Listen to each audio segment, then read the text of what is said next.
Hello students, welcome to you all in BioPoint.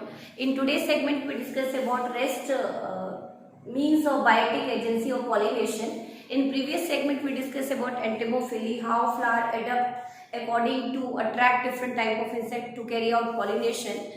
आज जो हमारा सेगमेंट रहेगा बेटा कि कुछ फ्लावर जो होते हैं 80% angiospermic plants are mainly pollinated by insect but rest plant are specifically designed to carry out pollination via other means. For example, some flowers are pollinated by bats, some are pollinated by birds and even by snake and other large vertebrate animals. Clear? तो आज का सबसे पहला जो हमारा pollination हम पढ़ने वाले हैं कि flowers यदि बैट के थ्रू बर्ड के थ्रू pollination कैरी आउट करा रहे हैं तो उनके अंदर किस तरह की एडेप्टेशन देखी गई है. तो नेक्स्ट आफ्टर एंटेमोफिली, टॉपिक का नेम क्लियर है आपको, biotic agency of pollination. We already discuss about entomophily in previous segment. Today we discuss rest other means of biotic agency of pollination. The number second is ornithophily. How can you define ornithophily?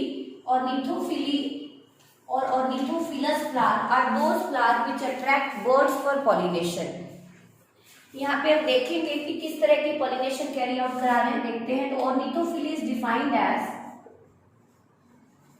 Type of pollination या type of xenogamy in which pollens are transferred from mature anther to receptive stigma via birds. अब आपको clear हो गया होगा कि यहाँ पे pollination कौन कराने वाली है? बर्ड्स कराने वाली है. तो क्या इस तरह की एडेप्टेशन ये फ्लावर शो करेंगे, और जो भी इस तरह की पॉलिनेशन शो करते हैं फ्लावर, उन फ्लावर के लिए हम टर्म यूज करते हैं ऑर्निथोफिलस फ्लावर.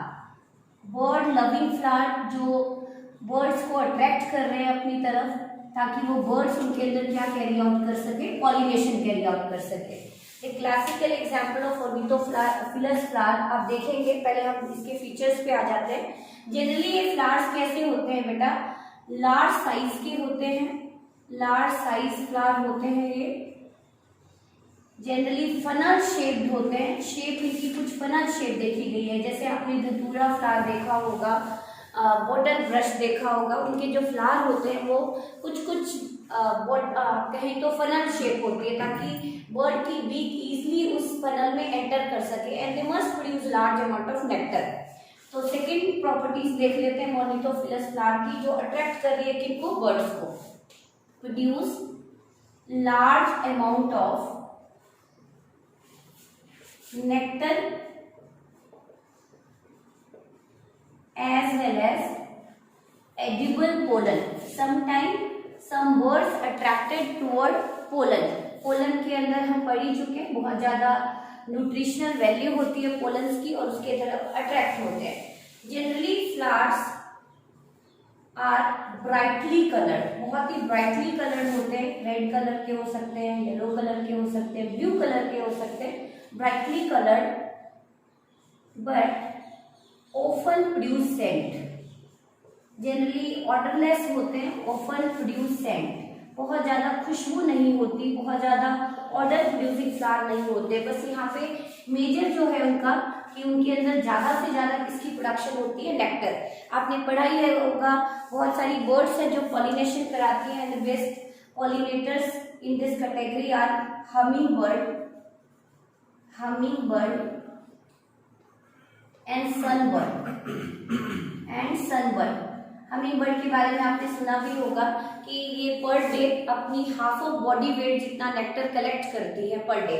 और मैक्सिमली इन फ्लावर्स के अंदर जो ऑर्निथोफिलस फ्लावर है उसमें मैक्सिमली पॉलिनेशन कौन कैरी आउट करती है? हमिंगबर्ड एंड सनबर्ड जो मैक्सिमम पॉलिनेट करती हैं ऑर्निथोफिलस फ्लावर को. Example of ornithophilous flower, right down. Bottle brush हो गए, अगेव हो गए, और बहुत सारे लाइक एलोवेरा हो गए, धतूरा प्लांट, जिसमें आपने फ्लावर को देखा होगा फनल शेप, इन सब के अंदर मेनली पॉलिनेट कौन कराती है बेटा? बर्ड। थोड़ा सा इसका डायग्राम मैं आपको रिकॉल कराऊं तो आप देखेंगे कि कैसा आपको ये फ्लावर दिखाई देगा। तो ये कुछ कुछ ऐसा फनल शेप का होता है, तो इस तरह की फनल शेप थोड़ा सा इस फ्लावर में आप देखेंगे। और इसका जो स्टिग्मा होगा वो थोड़ा सा एक्सर्टेड होता है, इंसर्टेड, सॉरी, स्टिग्मा क्या होता है इसका? इंसर्टेड होता है। इंसर्टेड होता है इनसाइड दी फ्लावर, एक्सपोज नहीं होता। और जो पोलन्स होते हैं, एंथर, स्टेमन्स क्या होते हैं? एक्सपोज्ड होते हैं। और यहाँ पे एक बिग साइज का नेक्टेरिफेरस ग्लैंड होता है यहाँ पे थैलेमस, जो बहुत लार्ज अमाउंट में नेक्टर प्रोड्यूस करता है। तो कोई भी बर्ड आती है तो उसके बीक यहाँ पे इजिली एंटर कर सकते हैं। ये बीक को पेनिट्रेट करती है टू कलेक्ट नेक्टर, और जब ये बीक को पेनिट्रेट करती है inside the funnel shaped flower, तो अल्टीमेटली क्या हो जाती है? इसके जो बीक है इसके ऊपर पोलन्स क्या हो जाते हैं? स्टिक हो जाते हैं। And when this humming bird move to next flower, ultimate deposit this pollen over the stigmatic surface. Clear point आपको? तो आपने क्या देखा कि यहाँ पे ये जो बीक है इसको कलेक्ट कर रही है बेटा नेक्टर को, और meanwhile this stamen anther dust of pollen over their beak, और जब ये माइग्रेट करेगी नेक्स्ट फ्लावर में तो इस पोलन को कहाँ पे डिपॉजिट कर देगी? Over the stigmatic surface, hence the pollination carry out. Now come over the next category of flower, third category of pollination, chiropterophily. Now come over the third category, chiropterophily. Here pollination is carried out via bat. Pollination is carried out via bats. आपको पता ही है bat nocturnal mammal होते हैं, और generally foraging और feeding जो इनका pattern चलता है वो नाइट में चलता है बेटा। तो डेफिनेटली माइंड में आपको क्लियर हो गया होगा कि जब रात को निकले तो फ्लावर को भी कब पॉलिनेट करेंगे? नाइट में। और जनरली किन फ्लावर्स को पॉलिनेट करते हैं? नाइट ब्लूमिंग फ्लावर को। जब किस टाइम पे खिलते हैं ये फ्लावर? नाइट में। तो यदि मैं जंगल फॉरेस्ट की बात करूं तो अप्रोक्सीमेट 30 to 60 किलोमीटर, बहुत बिग फॉरेस्ट है, डेंस फॉरेस्ट है, इतना लॉन्ग डिस्टेंस तक 30 to 50 किलोमीटर तक भी पॉलिनेशन कैरी आउट कराना है तो it is possible only via bat. तो आ जाते हैं इसके फीचर्स पे कि बैट कैसे फ्लावर की तरफ अट्रैक्ट होते हैं, या किन फ्लावर्स ने एडेप्टेशन की to attract bat to carry out pollination. तो सबसे पहला फीचर आ जाता है काइरोप्टेरोफिलस फ्लावर का फीचर, कि कैसा दिखाई देगा आपको, साइज कैसा होगा इसका, पैटर्न कैसा होगा, शेप कैसी होगी और कलर कैसा होगा। तो काइरोप्टेरोफिलस फ्लावर के फीचर्स देख लेते हैं बेटा, किस तरह के फीचर्स आपको मिलने वाले हैं फ्लावर में। तो जनरली आपने सबसे पहला देखा कि बैट्स आपके नॉक्टर्नल एनिमल है। नॉक्टर्नल मतलब night active animal, nocturnal animals हैं। क्लियर? तो डेफिनेटली ये पॉलिनेशन कब कराने वाले हैं? रात को। तो flowers are night blooming flowers, जो जनरली किस समय पे खिलते हैं, एंथेसिस कब होती है इनकी, ओपनिंग कब होती है, खिलते कब है ये? नाइट में। तो night blooming flowers are mainly pollinated by a bat. Second, यदि बर्ड और बैट को कंपेयर कर दो बेटा, कंपैरिजन पीरियड में क्वेश्चन भी आता है कि किस फ्लावर्स में ऑर्निथोफिलस फ्लावर और काइरोप्टेरोफिलस फ्लावर किन में नेक्टर की प्रोडक्शन ज्यादा होगी, तो आंसर आपका आने वाला है बैट, क्योंकि बैट को नेक्टर कंजप्शन ज्यादा चाहिए as compare to small bird. तो जनरली जिन फ्लावर्स में पॉलिनेट करेंगे उनके अंदर नेक्टर की प्रोडक्शन क्या होगी? मेनी फोल्ड ज्यादा होगी as compare to ornithophilous flower. Second, nectar production is comparatively more as compared to ornithophilous flower. यदि मैं इन दोनों को कंपेयर कर दूं, क्योंकि बैट को जो फूड चाहिए वो ज्यादा चाहिए as compare to bird. Third, produce very strong scent that is fermented fruity odor। fermented fruity odor का मतलब है बेटा कि जैसे कोई स्पॉइल्ड फ्रूट होता है जो उसमें से एक बहुत ही पंजेंट सी स्मेल आती है, उसकी तरफ ये बैट ज्यादा अट्रैक्ट होते हैं। जैसे आपने देखा ओवर राइप बनाना पूरे घर में एक अलग सी ही सेंट प्रोड्यूस करता है, दूर से पता चल जाएगा कि यहाँ पे बनाना रखा हुआ है। तो जनरली यदि मैं बनाना ट्री में कहूँ तो मेजर पॉलिनेटर होते ही कौन है, बैट्स होते हैं। तो फर्मेंटेड फ्रूटी ऑर्डर और एस्टर फाउंड क्या कह सकते हैं, spoiled fruit order, spoiled and over ripened fruit order की तरफ, फ्रूटी ऑर्डर या फ्रूट ऑर्डर की तरफ ये अट्रैक्ट होते हैं। तो जो फ्लावर ऐसी स्मेल प्रोड्यूस करेंगे उनकी तरफ ये जनरली अट्रैक्ट होते हैं to carry out pollination. Third, इसकी जो फीचर्स मैं बता रही हूँ कि फ्लावर्स कैसे होने चाहिए, क्योंकि आपने देखा है कि जो बैट है वो इन्वर्टेड हैंग करते हैं। तो फ्लावर के अंदर इतनी स्ट्रेंथ तो होनी चाहिए कि वो बैट को होल्ड कर ले। तो now next properties of chiropterophilous flower कि फ्लावर्स मस्ट बी स्ट्रॉन्ग और स्टाउट, स्ट्रॉन्ग और स्टाउट, इंटैक्ट होना चाहिए। ऐसा नहीं कि उसके ऊपर हैंग करके फ्लावर ही टूट के गिर गया। तो स्ट्रॉन्ग और stout to hold the weight of flower, to hold the weight of bat while pollination, कि जब वो नेक्टर को कलेक्ट करने आ रहा है तो वो पॉलिनेट भी कर रहा है अल्टीमेट, तो उस टाइम पे वो इन्वर्टेड हैंग करेगा तो इतनी उसके अंदर स्टाउटनेस या इतना स्ट्रॉन्ग वो होना चाहिए कि वो उसके वेट को बियर कर सके।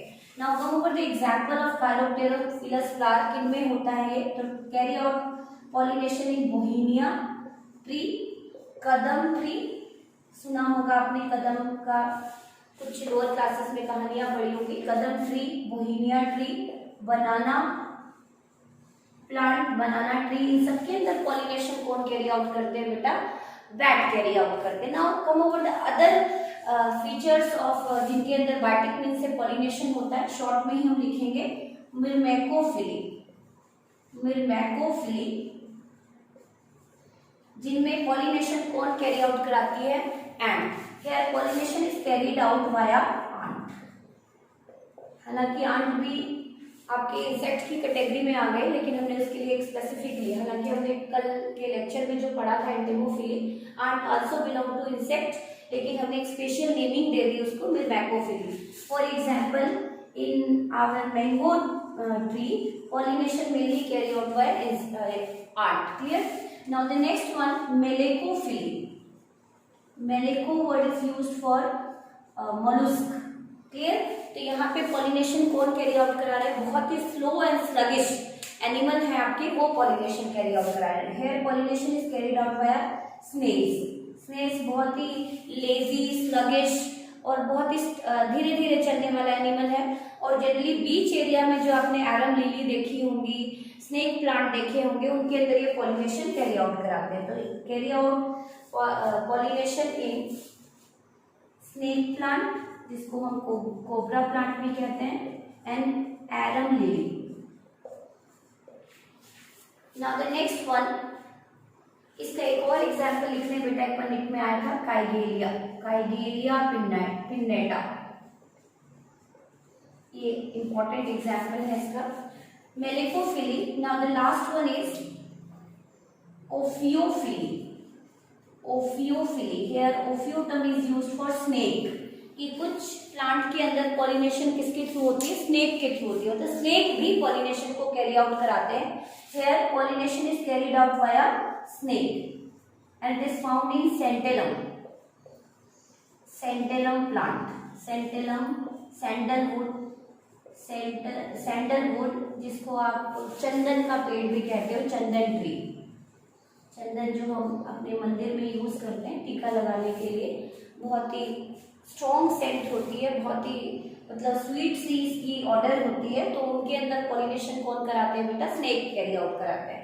And the last one of this lecture, आज के लेक्चर का लास्ट की पॉलिनेशन कौन कैरी आउट कराते हैं, some larger animal also carry out pollination. अब यहाँ पे आप कहेंगे कि बैट भी एनिमल्स में आते हैं, बर्ड्स भी एनिमल्स में आते हैं, ओफियो स्नेक्स भी एनिमल्स में आते हैं। फिर मैंने ये टर्म अलग से क्यों लिखा, तो यहाँ पे मैं स्पेसिफिकली आपको बता दूं कि जूओफिली में हम उन फ्लावर्स को कंसीडर करते हैं जहाँ पे पॉलिनेशन कैरी आउट कराते हैं लार्ज वर्टिब्रेट, लाइक लेमर हो गए, स्क्विरल हो गए, या आपके मंकीज हो गए, चिंपैंजी हो गए, इवन ह्यूमन हो गए, उन सबको किस कैटेगरी में डाला जाता है? जूओफिली।